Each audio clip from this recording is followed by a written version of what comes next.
Warning. The following reading contains themes and descriptions that some listeners may find disturbing or difficult to hear. Listener discretion is advised.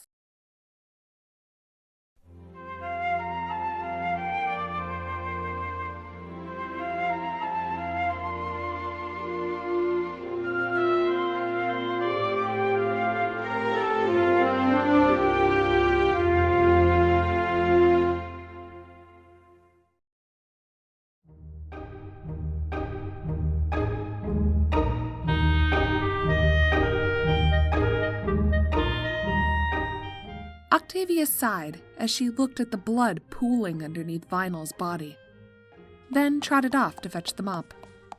She hadn't meant for it to happen, of course. While she had been upset that Scratch had somehow found a way to break yet another of her cellos, something like that would never cause her to raise a hoof against her wife. Not that she could completely exculpate herself. She had, admittedly, given Scratch a playful little shove.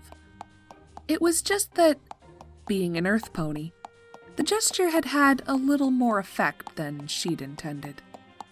Of course, even then, she could never have anticipated that Scratch would step back and slip on a spot of water, sending her tumbling hoof over head and into the counter, or imagined that that impact would have tipped the knife block over, and she doubted that even Celestia herself could have guessed that her brand new 10-inch chef's knife would have slipped out of the block, spun off the counter, and plunged towards the unfortunately exposed neck of her beloved DJ. The fact that the knife's edge was indeed as sharp as advertised offered little solace. She yanked open the closet door, and hardly flinched when it revealed a hooded pony's skull, grinning its broad and bony smile at her. Are you tired of this yet? The pale Trotter asked, in a voice as cold as a wendigo's kiss. Its hollow sockets burned with pale blue flames, illuminating the interior of the closet with a ghastly, ethereal glow, and conveniently revealing the mop and bucket in the opposite of the expected corner. Sod off, Octavia snapped, grabbing the bucket's handle with her mouth and pulling the pair out before she kicked the door shut behind her. Not that it made any difference. The skeletal pony simply phased through the door and followed her back towards the kitchen, breath creaking and rattling like an ancient and barren tree as it strove to keep up with her irritated pace. We can end this whole messy affair whenever you want, Octavia. You just have to say the words. I already told you to sod off, she growled around the bucket handle, flinching as the movement caused the mop handle to shift and bop her on the snout. You must be... What part of shut off do you not understand? The bucket clanged as it hit the ground. And for the last time, stop lurking around our house, you undead git. It huffed. There's no need to be rude. No need to... Octavia sputtered. You keep killing Scratch. I think that bloody well gives me the right to be as rude to you as I want. Of course. Blame the skeleton pony. The pale Trotter's ghastly flames rolled in their sockets. I have kept your princess's deal in both word and spirit. It's not my fault your wife has been marked for death. I don't do the killing, just the cleanup. Trust me, if I could avoid seeing... Octavia picked the bucket back up and resumed her trek towards the kitchen, tuning out whatever else the specter had to say. It took a few minutes to clean up the shattered remains of her cello, then several minutes more to mop up the majority of the blood. While she couldn't finish cleaning with Scratch's still cooling corpse still occupying a large part of the kitchen, she had found that dealing with the majority of the mess first made things easier in the long run. Once she had done as much as she felt she could, Octavia leaned down and kissed the mortal remains of her wife. Her lips tingled as the magic implanted within her activated and flowed into the body of her beloved. After a moment, Scratch's eyes fluttered open. Vinyl gurgled, and, while the untrained pony would have had no idea what Vinyl was attempting to communicate, Octavia had already mastered the art of interpreting the noises made by a pony with a cut throat. These translated to, What's that? What happened? Easy, love, she said, putting a gentle yet firm hoof on Scratch's shoulder. You had an accident with a kitchen knife. Just lay there a moment and wait to heal. Once upon a time, watching Scratch's flesh knitting back together had disgusted her. Now the once grotesque sight of magical regeneration had grown dull. After all, there were only so many times you could be horrified at watching your wife's head reattach itself or her scattered ashes reconstitute into a single pony before it started to lose its effect on you. And there you go, Octavia said. This one wasn't too bad. As Scratch rose, wobbling a bit, Octavia gave her another kiss. Mwah. You go get cleaned up while I finish with the mess. Looking at the bloody knife on the floor, she rethought the night's plans. Cooking no longer appealed. Not that she had time anymore anyway. Then I'll go get takeaway. Saddle Arabian sound good?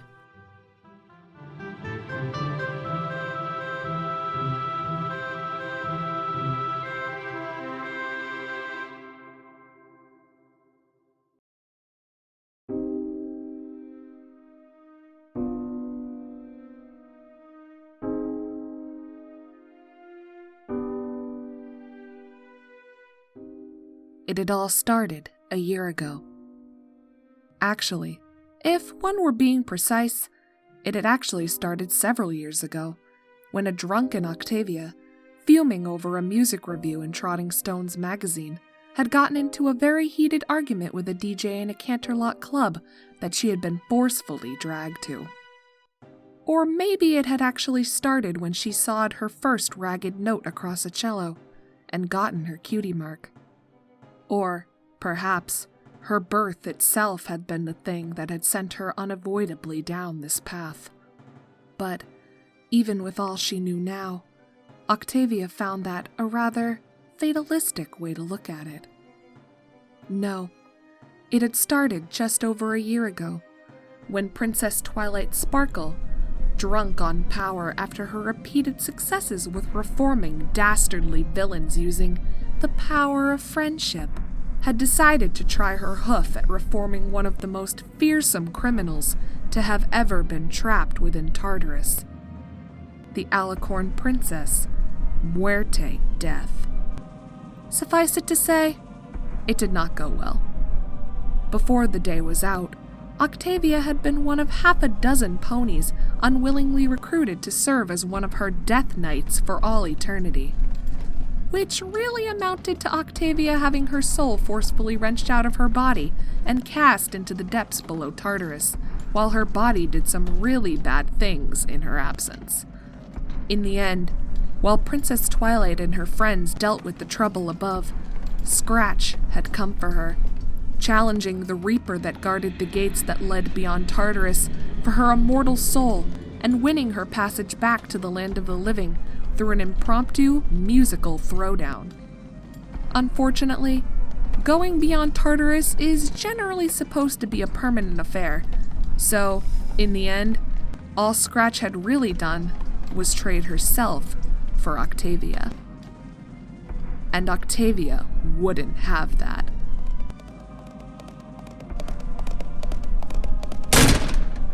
Marching straight to Princess Twilight Sparkle's castle, Octavia had demanded that she, as the pony responsible for this mess, fix it. It had taken days of studying ancient pony law, some very clever legal interpretations, a not-so-insignificant amount of necromancy, a healthy dose of chaos magic, and Octavia threatening to destroy the realms of the dead. But the end result had been Scratch's return, and their current predicament.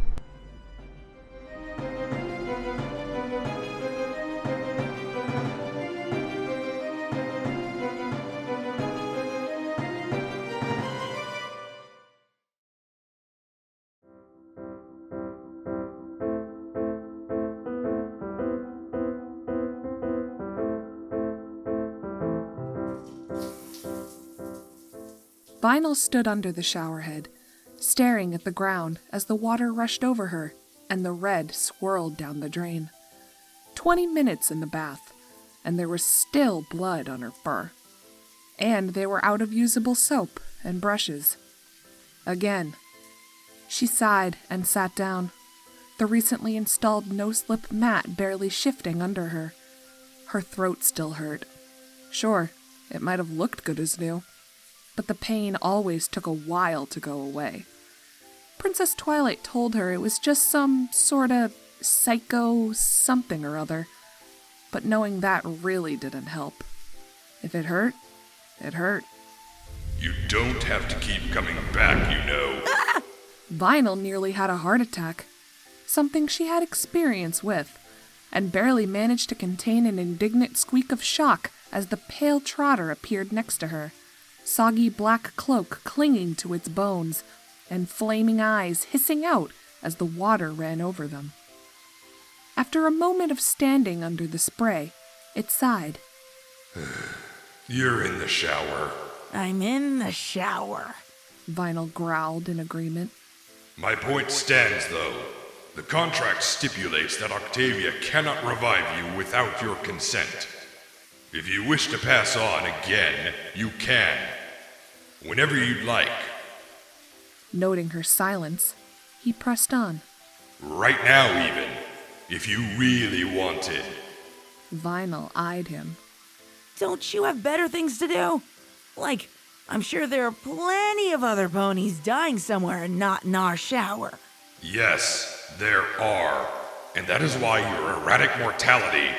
He paused, raising a hoof towards the showerhead. Could you please turn that off?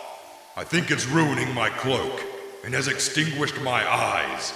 No, she said, emphasizing her point by resuming her efforts to scrub away the blood still clinging to her breast. You have to admit, this arrangement kind of sucks for every pony involved. Sure, you generally get to keep living, but, well, Octavia spends a lot of time picking up the pieces. Literally, on more than one occasion. Vinyl tried to not think too hard about those times as she continued to scrub. You've had a good run, Vinyl. You rescued your wife from Tartarus. You even got to come back and spend more than a year with her afterwards. Not many ponies can say they did that. No other ponies, in fact.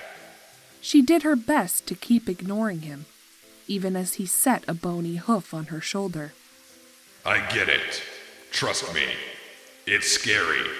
I'm scary. But you all have to go sometime. And, well, if I had a wife, I certainly wouldn't want her getting comfortable with mopping 6 pints of my blood off the floor. Despite her best efforts, the scrubbing slowed. Not only is that probably very annoying to have to do, but honestly, it's kind of creepy. You have to have gone to some pretty dark places to be okay doing stuff like that. She finally stopped and turned to face him, doing her best to not let him see anything in her expression but annoyance. It really didn't work. Just some food for thought.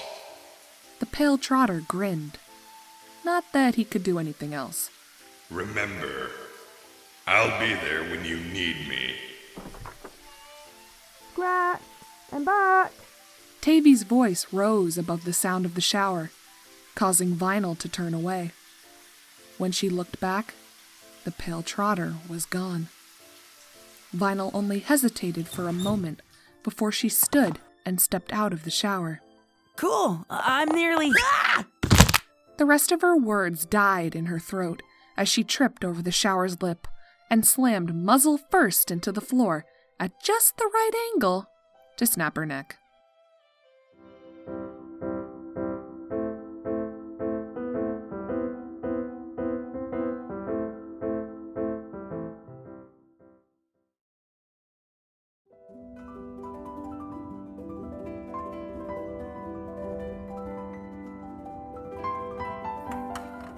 Octavia grumbled as she slathered jelly across the toast she prepared for breakfast. And slathered was most definitely the right term, as she struggled to smooth out the mountain of preserves that she'd accidentally loaded onto the bread. Sure you don't want me to help you with that? Vinyl asked from the dining room table. I'm sure, Scratch, she said. What she didn't say was that she wanted to minimize the opportunities for Scratch to get herself killed. While she missed having a helping hoof with breakfast, there were just too many things in the kitchen there that threatened to turn a pleasant morning into another hour of corpse cleanup. Besides, there were benefits to using too much jelly, like getting to buy new jelly, the kind that came in non-unicorn-friendly squeezable bottles. She added that to her mental shopping list. Soap, brushes, rags, a new mop, bleach, more foul-proofing supplies, more rugs, and foodstuffs that didn't require the help of a horn to easily access. A little help would be nice. Maybe they could hire a house cleaner, though it would probably be challenging to find one that didn't mind dealing with viscera. Thanks for cooking. It smells great, Scratch said, beaming as Octavia dropped the last of the plates on the table. you're welcome. Remember to eat slowly. The words didn't even route through her brain, instead being uttered as unconscious habit. And take small bites. Scratch's smile faded a little, a heaping forkful of hash browns stopping just short of her mouth. Right. The two ate in the comfortable silence of a couple who had long ago dispensed with the need to fill the air with idle prattle every second of every day. Or, perhaps, simply the comfortable silence of a couple who did not wish to discuss the unmitigated disaster that yesterday had been. Poking at her hash browns, Scratch broke it. You going to be okay? Your cello. You have your recital next week, don't you? Octavia smiled. Scratch, I learned very shortly into dating you that I should have backups of anything I might need, instruments included. This marks, the fifth cello you have somehow found a way to break? I've come to expect it. It's just one of your many, many quirks. Her smile grew. Though I will admit one I would not mind you dispensing of. Really. I mean it. I would not miss it at all. Scratch chuckled, running a hoof through her adorably unruly mane. Yeah, I'm really sorry. It's fine, really. Octavia's smile withered as she looked down at her plate. Though, about that recital, Yeah? I was wondering... Her heart pounded against her ribs as she tried to force the words out. She had been wrestling with the thought of this request for the last week, willing herself to forget it at every opportunity. But all their recent misfortunes had made it an inevitability. I wanted to ask you... She could see the worry starting to creep over Scratch's expression. Yeah? Could you... not come? Scratch stared at her, realization setting in behind those cerise orbs. It wasn't too hard to see the brief flicker of pain there either. Oh, yeah. Sure, I get it. No worries. I mean, I still want you to come with me to Canterlot, of course. It's just... cool, Tabby. You don't have to explain yourself. Sliding off her seat, Scratch walked around the table and kissed her on the side of her muzzle, grinning like a fool. Pretty sure it'd spoil the show if your mare friend had a chandelier dropped on her. Or if she fell down the theater steps and broke her neck. Or if she got murdered by some crazy music critic. Or whatever. The conservatory probably wouldn't be too eager to call you back either. Octavia bit her lip. She wanted to deny it, of course. To say that she really wanted Scratch there, sitting in the front row, just like she always did. But she didn't. She just nodded. Thanks for understanding, love.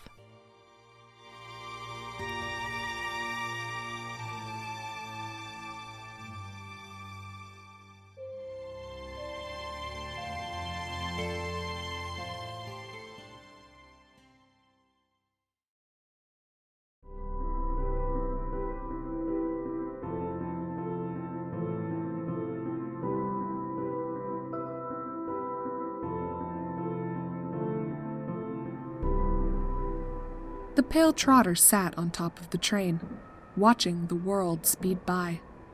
Or, at least, the tiny portion of the Trotter's existence that it had set aside to deal with vinyl sat on the roof of the train.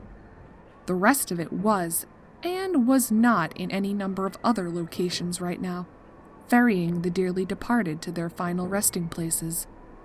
Like it should be. The wind howled as it rushed through its skeletal body. There were advantages to not needing to be everywhere at once, though. The pale Trotter had never really had much in the way of leisure time before, as it had only allowed any portion of its existence to persist long enough to perform its task, and then, that was that. After all, there was always some creature else who needed its services. What point had there been to lingering? But watching vinyl? It no longer had any concept of when she would die. It could be now. It could be in a second. It could be in an hour. It could be never. It did not know. And that was quite novel. It poked its head through the roof of the train and gazed down at the pair of ponies slouching in their seats. To its surprise, though, they weren't talking. The pale Trotter would be the first to admit that it was not exactly an expert when it came to intercreature relationships. It would, in fact, admit that it had about as much practical familiarity with them as a mushroom did. But it did feel that this past year had given it some insight into the relationship between Vinyl and Octavia, and this just felt off. They weren't talking. They weren't cuddling. They weren't sitting close enough to just let their flanks touch. They weren't even looking at each other. They were barely an inch apart, but from what it had observed, they may as well have been miles apart. Could its words finally be having an effect? Its heart, if it had had one, should have leapt at the very idea. Instead, it felt something that it lacked a real understanding of. A sort of emptiness, more so than normal. It continued to stare for another minute before lifting its head back through the car and setting its sights on the distant speck that was Canterlot.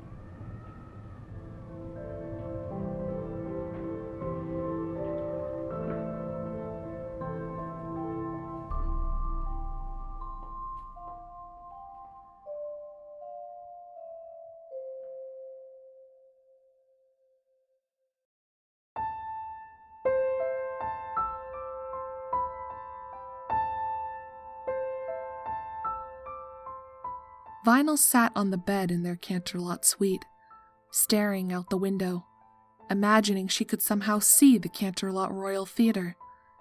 Ever since they'd started dating, she'd seen all of Tavy's recitals. She'd passed up gigs to keep her schedule free. She'd ditched her own shows mid-set to make it on time. She'd snuck past ushers when she hadn't. She'd always made a point to be there, right in the front row, right where Tavy would see her. And now, Tavy didn't want her there. She'd left snacks, though, 'cause it'd be super inconvenient if Vinyl got hungry, went on a walk, and then got hit by a cart. Flopping back on the bed, the smart half of her brain tried to reassure that that wasn't the case. Tavy just wanted Vinyl to be comfortable. She didn't want her to get hurt. And not just because it'd make the day awkward. Then she thought about what the pale Trotter had said. If she was lucky, she could manage to go a few days without dying. But no matter how careful they were, how many precautions they took, something eventually found a way to kill her. Freak accidents, bad falls, muggers, asteroid strikes. It was bad. You could never get used to dying. Even knowing Tavy could bring her right back, it never stopped eating at her, wondering when it would happen next. And, of course, it hurt like a bitch most of the time. Other times. Sometimes, the aftermath was the worst part. She hadn't really felt it when a rogue dragon had incinerated her, but getting reduced to ash had definitely left some serious psycho whatever effects. She'd been a quivering, blubbering wreck for days after. And Tavy'd been there for her. She'd ditched all her other obligations, and they'd just snuggled until Vinyl had been able to stop crying. And that's what their life had been for the last year. Tavy comforting her when she had a nervous breakdown. Tavy cleaning up her corpse. Tavy coming up with new ideas to try and secure their house. Tavy doing all the work. Tavy getting used to watching her wife die over and over and over again. She deserved better than that, right? Vinyl rubbed at the tears building in the corner of her eyes. They'd had a good run. They'd gotten more than they should have. Maybe that was enough.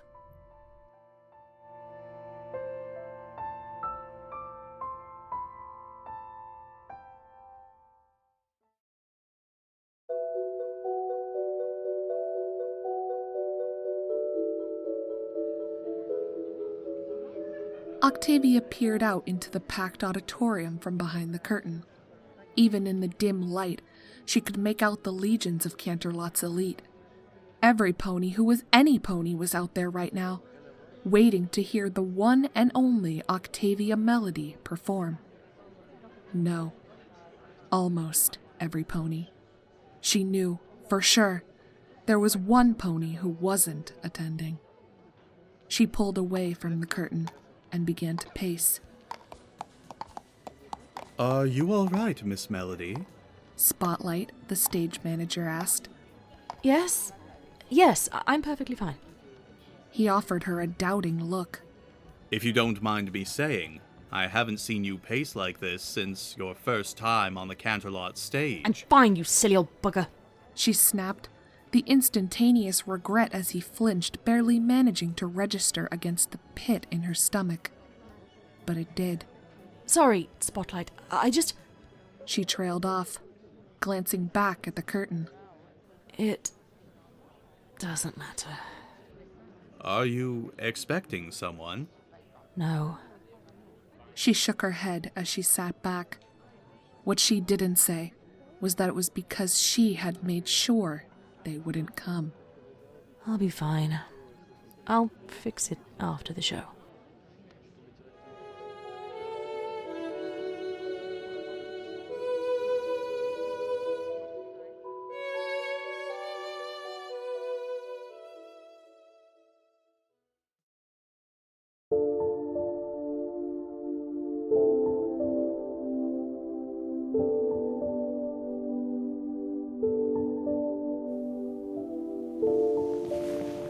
Vinyl rolled over on the bed to find herself snout to skull with the pale Trotter. Figures you'd be here. The skeletal pony sighed. This is, I suppose you would say, sad. Shock. Vinyl said. This sucks. Shouldn't you be wearing some sort of stupid party hat or tossing confetti? That would be fitting, yes. Then why aren't you? The pale Trotter just turned and faced out towards Canterlot. So, what's really on the other side? Might as well spoil it for me. I do not know. Vinyl found the energy to quirk an eyebrow. Seriously? Think of it like a really exclusive, well, not exclusive, but you get the idea, club. I'm just the door pony. I let you in, but I'm stuck outside. That metaphor sucks. Vinyl grumbled. Simile. The pale Trotter corrected. I said like a club. That makes it a simile. Fine. That simile sucks. Silence filled the room. The classic, uncomfortable, and awkward sort.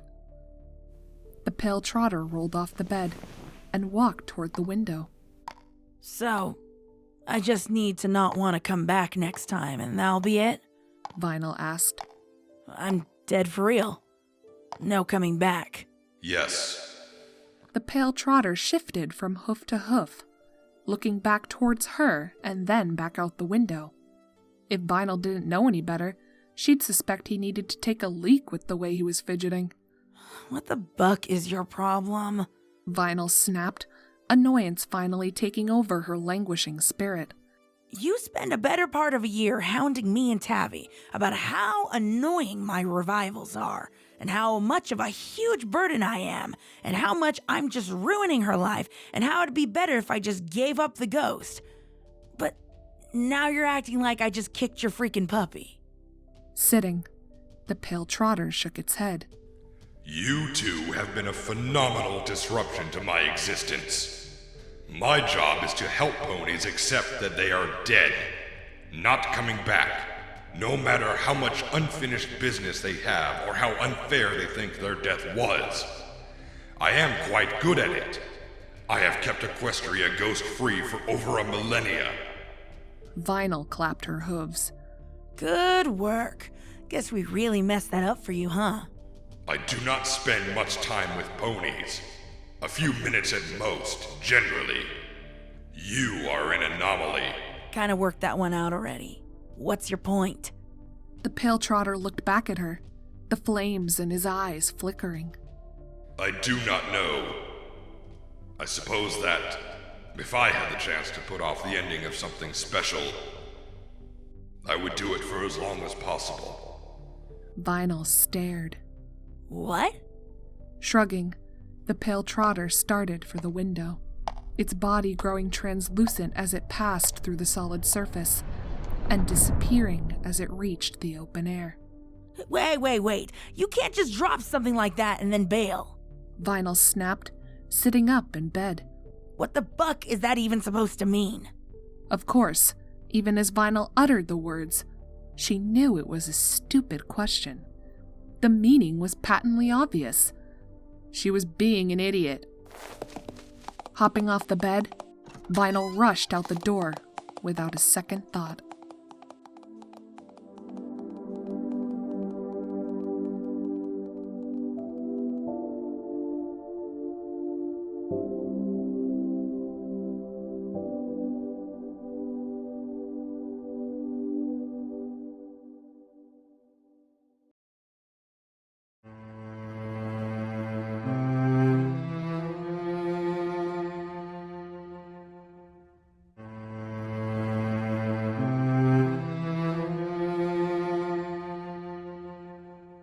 Octavia's bow ran across the strings, but her heart was still. The piece was supposed to carry with it the joy of the summer sun celebration, but to her ears, it echoed hollow and empty. Even the ponies in the audience seemed to be able to feel it, strange glances and muted whispers seeming to fill the auditorium and drown out her melancholy music. Her ears twitched at the noise of a door opening across the grand hall. Even with the spotlights shining at her eyes and the house lights dim to bare pinpricks, she could recognize the outline of her beloved DJ in the door. Her heart leapt, and with it, her music soared. By the time she had finished and the applause thundered around her, she was lost in her own world. Joyful tears filled her eyes as Scratch leapt onto the stage and slammed into her, sending the two sprawling in a loving embrace, muzzles locked in a kiss before they had even stopped sliding. I'm sorry, Octavia whispered, pressing her muzzle into Vinyl's over and over again. I shouldn't have asked you not to come, Scratch. It's fine. It's fine, really. Vinyl managed between kisses. Even if it's tough, I want us to last as long as we can. No matter how hard it is. No matter how many stupid things happen. No matter how much bloody bleach I have to buy. I don't want you to go without me. I won't. I'll always come back to you. Here and wherever comes after. Octavia kissed Scratch again. There were no words left. No more feelings that needed to be explained. nothing else that needed to be regretted. In that moment, everything was perfect, and nothing could take that away.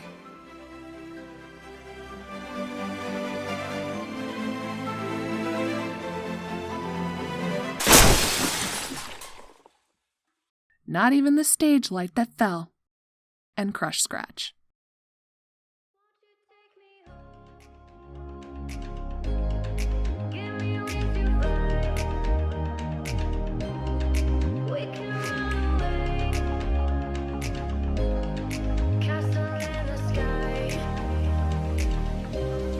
Won't you take me